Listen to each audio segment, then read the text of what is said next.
السلام عليكم ورحمة الله وبركاته. ازيكم يا اصدقائي؟ يا رب كده دايما تكونوا بخير، ويا رب دايما تكون وصفاتي بتعجبكم. النهاردة هعمل لكم وصفة جديدة هعيد فيها تدوير البسبوسة، والبسبوسة طبعا كلنا بقينا محترفين فيها. اللي ما عملش لسه البسبوسة لازم يجربها بطريقتنا، هتبقى معاه جميلة جدا وانجح من اي وصفة بإذن الله. النهاردة هنعمل الجلاش بحشو البسبوسة، وصفة جديدة وجميلة جدا وظريفة، والبسبوسة فيها طرية وناعمة وحلوة قوي. شايفينها عاملة ازاي؟ طبعا داخل علينا رمضان، كل سنة وانتم بخير، وعاوزين نقدم وصفاتنا كلها بصنع ايدينا وبشكل جميل. عاوزين نبقى كده فخورين قدام جوزنا وقدام ضيوفنا بالحاجة اللي بنعملها بايدينا، وتكون مظبوطة 100% بإذن الله، وبتقدميها بكل احترافية وبكل جمال.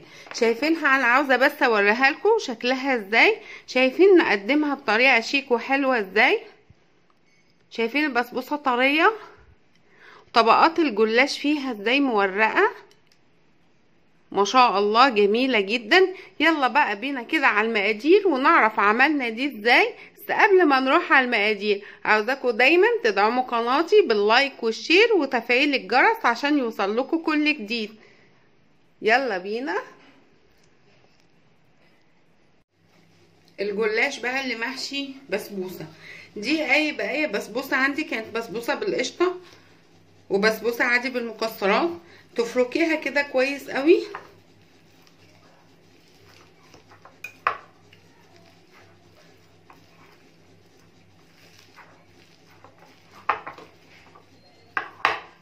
تفركيها كلها كده. فركتها حلو قوي بالشكل ده.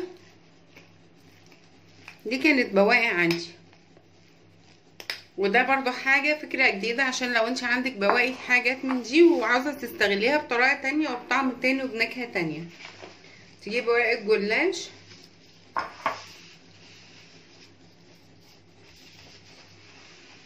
دايما وانت بتشتري الجلاش تقري تاريخ الصلاحية، كل ما بيكون طازة كل ما بيكون افضل كتير. بسم الله الرحمن الرحيم.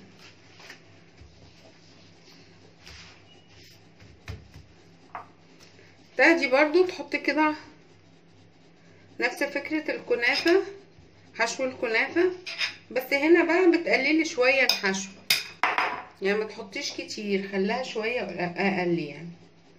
توزعيه كده بالشكل ده،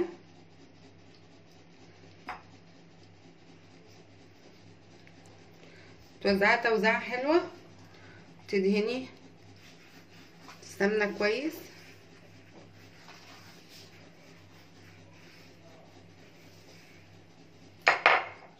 وتبرميها.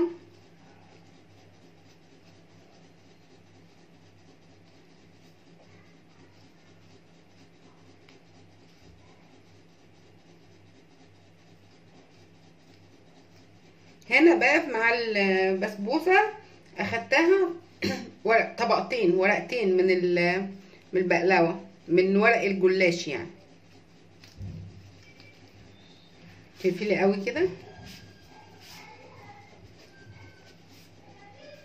اهي كده اهو. تاخديها بترصيها في الصاج،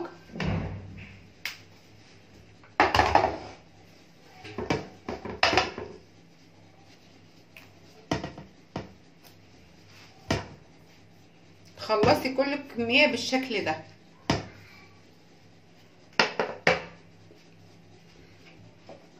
واحدة تانية عشان تشوفوها.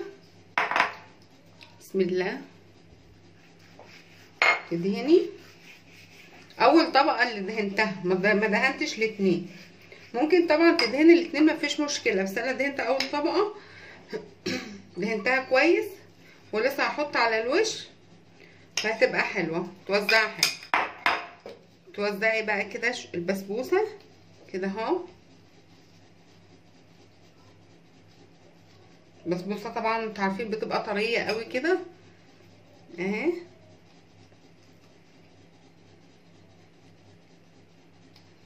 بسم الله.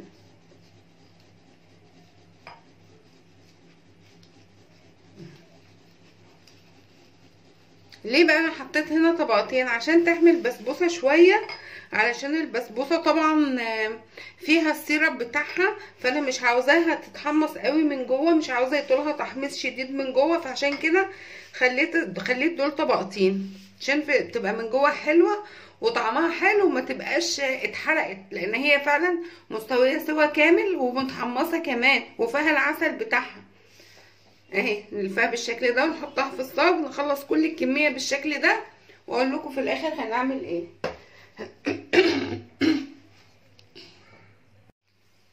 بعد ما خلصت كل الكميه بالشكل ده اهي، اخدها بقى اقطعها، اشيل اي حاجه زياده دي كده،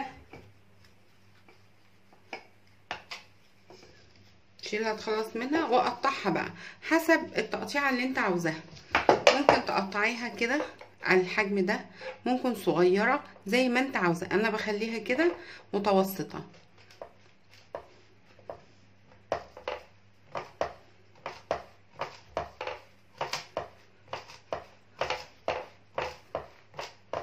كلها بالشكل ده.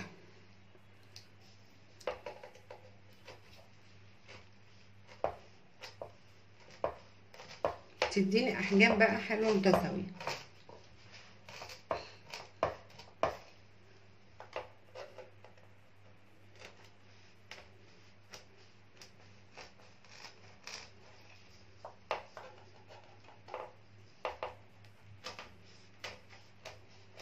كلها كده.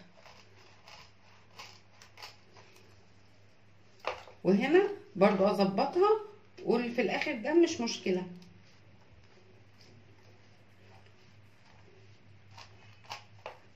اهو عشان يبقى كله تقطيعه واحده. اقطع كل الصاج بالشكل ده. شايفين مقاساتها؟ خلينا اوريكم مقاسها كام. مقاسها 6 سنتي، طولها 6 سنتي. حلو قوي الطول ده، متوسط. شايفين لفه الجلاش عامل كميه قد ايه؟ ما شاء الله، جميله جدا. قطعتها كده كلها بالشكل ده. اخدها ادهنها سمنه برضو بالفرشه، صف كده، سمنه كده دايبه، يعني مش سخنه، يا دوبك بس مفكه على النار.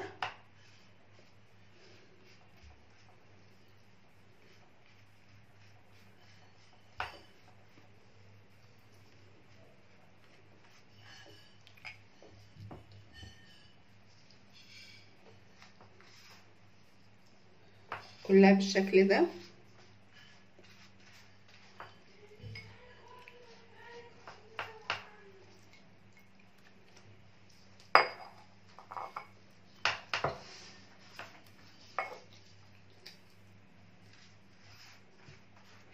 كلها كده اهو. بعد كده هاخدها ادخلها فرن درجة حرارته 180 تطلع. هنسقيها مع بعض سيرب متوسط بارد واوريها لكم ان شاء الله اول ما تتخبز وتطلع. اكون طبعا وانا بشتغل كده عما اخلص اكون مسخنه الفرن، عشان هي المفروض تدخل على فرن درجة حرارته 180 يكون سخن. طول ما انت بتشتغلي في حاجه بتكوني مسخنه الفرن ومظبطه حالك علشان تكون الفرن اخد الحراره المظبوطه اللي احنا عاوزينها. يلا كده ندخلها على الفرن وتطلع اوريها لكم. طلعت من الفرن باللون الذهبي الجميل ده. اسقيها بقى ايه؟ اسقيها سيرب متوسط بارد. بسم الله. السيرب بقى المتوسط البارد بتاعنا اللي انا كل مره بحكي عنه، اللي هو كوبايتين من السكر، كوبايه من الميه، نص كوبايه عسل كلوكوز. ان شاء الله كده هعمل لكم فيديو للسيرب بمناسبه رمضان باذن الله. هنزل لكم جميع انواع السيرب عشان ما تتلخبطوش في انواع السيرب واستخداماتها.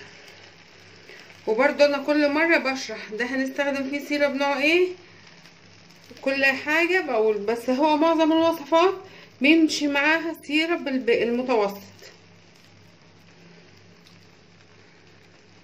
شايفين جمالها؟ لونها ذهبي وجميل جدا.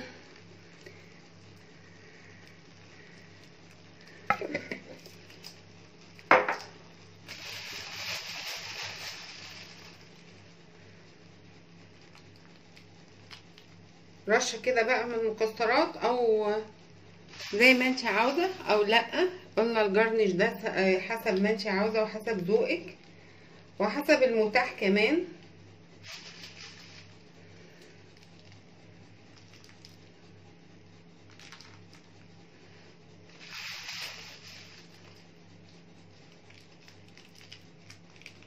الوصفه بسيطه وجميله، وبقايا حاجات عندنا عملنا بها وصفه جديده خالص وحلوه قوي.